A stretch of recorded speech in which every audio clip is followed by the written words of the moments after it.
그만 눈이 났나 눈이 쌤입니다. 여러분 2차 치르시느라 정말 고생하셨어요.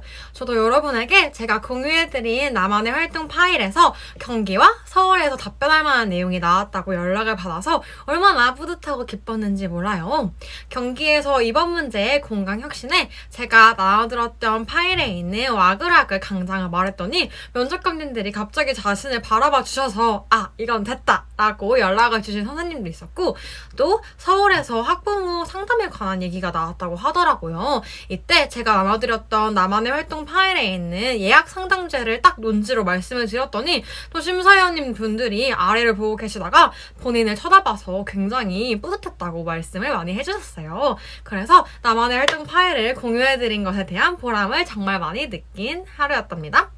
여러분, 오늘은 여러분에게 약속드린 대로 기간제 교사를 어떻게 구해야 하는지, 또 어떤 조건이 좋은 것인지 알려드리려고 해요. 먼저 기간제 교사를 구하려면 서울시 교육청 또는 자신이 속해 있는 시도교육청의 홈페이지에 들어가야겠죠.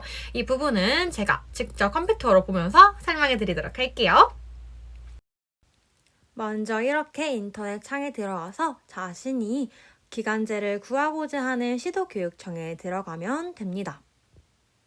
시도교육청에 들어갔다면 행정정보에 구인구직란이 있어요.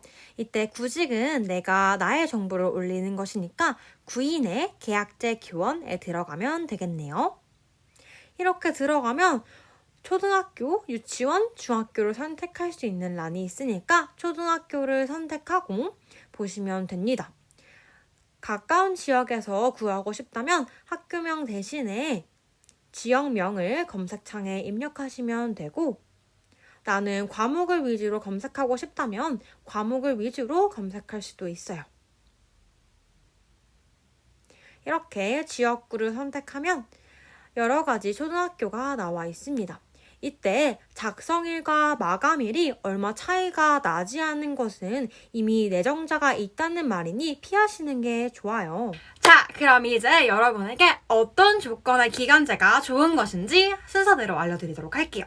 먼저 첫 번째, 자신의 집과 가까운 게 가장 좋아요. 저도 한 50분 정도 거리에 있는 학교를 다녔는데 처음에는 제 집 주변에 가르치는 학생들이 없으니까 좋은 줄 알았는데, 일단 출퇴근 시간에 너무 차도 막히고 또 대중교통을 이용하더라도 사람이 너무 많아서 학교에 가기 전부터 진이 빠지더라고요. 그래서 여러분은 꼭 집에서 30분 거리 내에 있는 학교에 가시는 걸 추천드립니다.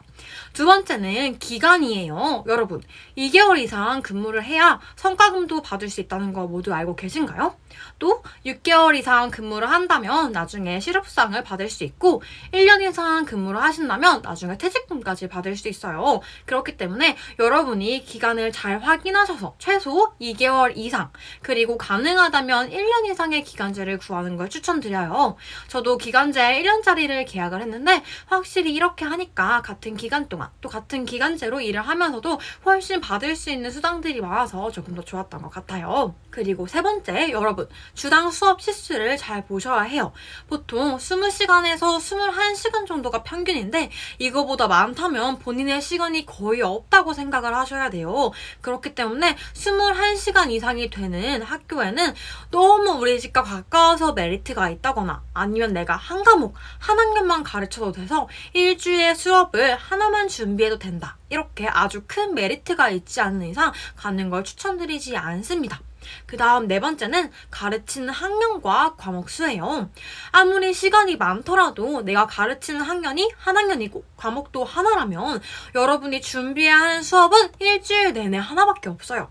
저도 지금 한 학년 한 과목을 가르치고 있는데 이렇게 하니까 일주일 내내 한 과목으로 한 수업만 내가 짜서 수업을 하기 때문에 훨씬 더 내 시간도 많고 또 수업 연구도 오랫동안 길게 할 수 있어서 좋더라고요. 그렇기 때문에 만약에 2과목 이상, 2개 학년 이상의 학생들을 가르쳐야 한다라고 하면 한번 다시 곰곰이 생각해 보시는 게 좋을 것 같아요.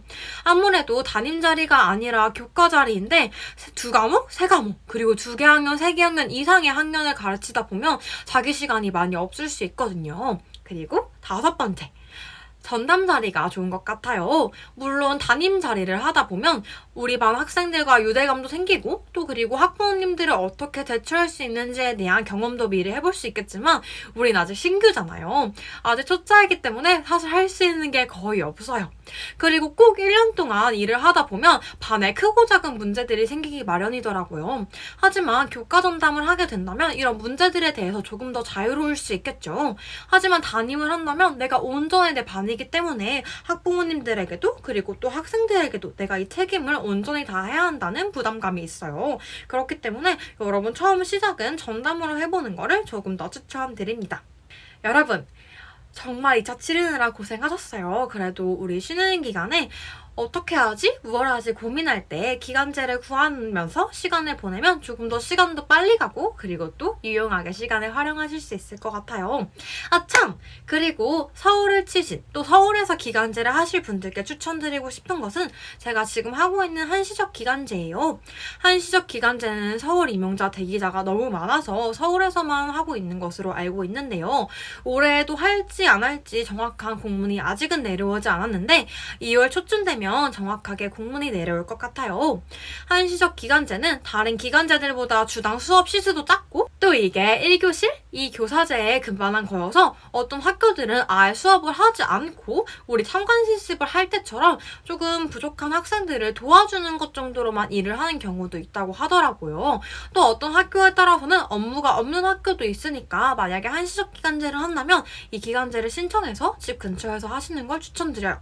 보통 한시적 기간제 자리는 과밀학급에 있기 때문에 목동이나 강남 지역에 많이 있어요. 그렇기 때문에 내가 이 근처에 사신다 하면 한번 2월 초에 서울시 교육청에 올라오는 것들을 한번 잘 살펴보시길 바랍니다. 여러분, 앞으로는 여러분들에게 제가 기간제를 하면서 연간은 어떻게 사용했어야 하는지, 또 병간은 어떻게 사용을 하는지, 기본적으로 가정통신문을 올려야 하는데 공문은 또 어떻게 쓰는지, 이렇게 정말 간단한 업무도 제가 한 개도 할 수 없더라고요. 그래서 제가 근무를 하면서 알게 된 간단한 업무가 간단한 상신하는 방법 등을 꿀팁으로 알려드리도록 할게요. 그리고 지금 한참 연말정산 기간이라서 연말정산을 하고 있는데요. 전 이것도 처음 해보니까 너무 어려운 거예요. 이것도 제가 미리 경험해보고 영상으로 제작해서 여러분이 쉽게 따라하실 수 있도록 알려드리도록 하겠습니다.